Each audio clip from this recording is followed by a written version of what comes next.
Trying to earn casino points on a Mediterranean cruise sounds smart until you realize the casino may be closed during the exact hours you were planning to play. And here's the part nobody talks about: you don't earn casino status with good intentions, you earn it with actual playable hours and coin in. And on a port heavy European cruise, those hours disappear fast. In this video, I'm going to break down why a Mediterranean cruise can be one of the best trips you ever take, but one of the worst cruises for trying to grind casino points, build status, or test a casino offer strategy. By the end, you'll know when to play, when not to chase, and how to pick the right cruise for the right goal. Cruise ship casinos are not like land based casinos where you can just walk in whenever you want. In many cases, casinos operate when the ship is at sea and outside restricted waters. That means port days, coastal cruising, and territorial waters can reduce all your playable window. Cruise casino operations are commonly tied to being outside territorial waters. Reporting on cruise gambling explains that ships often operate casinos only after leaving local waters, and a cruise casino manager recently described port days as limited because the casino cannot operate until the ship reaches international waters or the required distance from land. So when people say, "I'm going to earn points on this cruise," my first question is, when? Let's use a real Mediterranean-style itinerary as the example.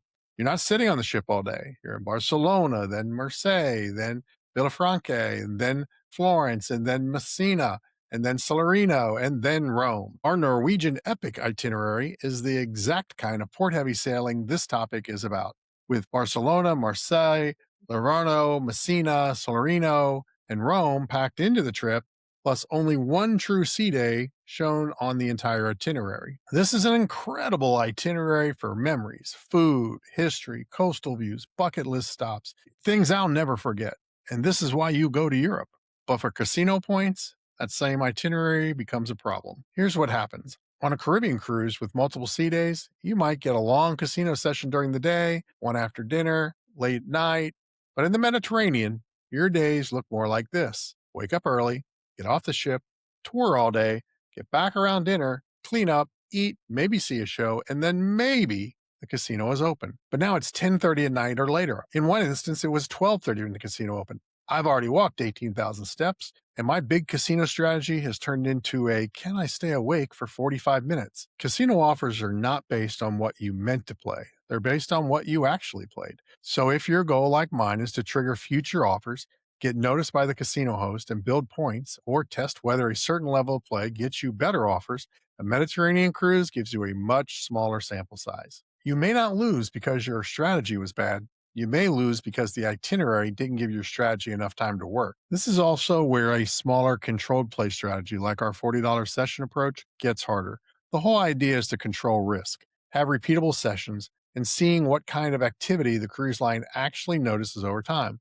But if the casino is closed during port hours, opens late, or you only get one real sea day, you may not get enough clean sessions to judge the result. So before you decide whether the strategy worked, ask this first: did I actually get enough playable hours to test it? So here's a better plan. Don't make casino status the mission of your European cruise. Make the ports the priority. You didn't fly across the ocean to miss Florence, the Amalfi Coast, which was amazing, or Barcelona because you were trying to squeeze in another slot session. Treat casino play as a bonus. If the casino is open and you feel good, play. If you're exhausted, don't. Don't force bad play just to chase points. Pick a different itinerary if points are the goal. If your real goal is casino offers, look at the cruises with more sea days, fewer ports, or schedules that give you longer casino windows. Because we know trackable play hours, not just money. Don't just track how much you played. Track when the casino was actually available. This is why the reason for your trip matters. A Mediterranean cruise may be perfect if your goal is food, culture, history, and some of the best wine you'll ever drink. Once in a lifetime memories.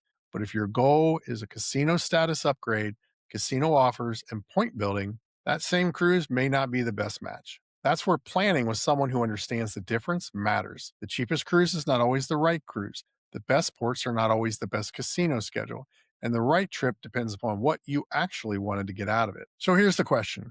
Would you still try to earn casino points on a Mediterranean cruise? Or would you save that strategy for a cruise with more sea days? After this experience, I know that I want to save those for maybe more Caribbean style cruises where we can get some extra sea days. But drop your answer in the comments. Mediterranean cruise or sea day cruise.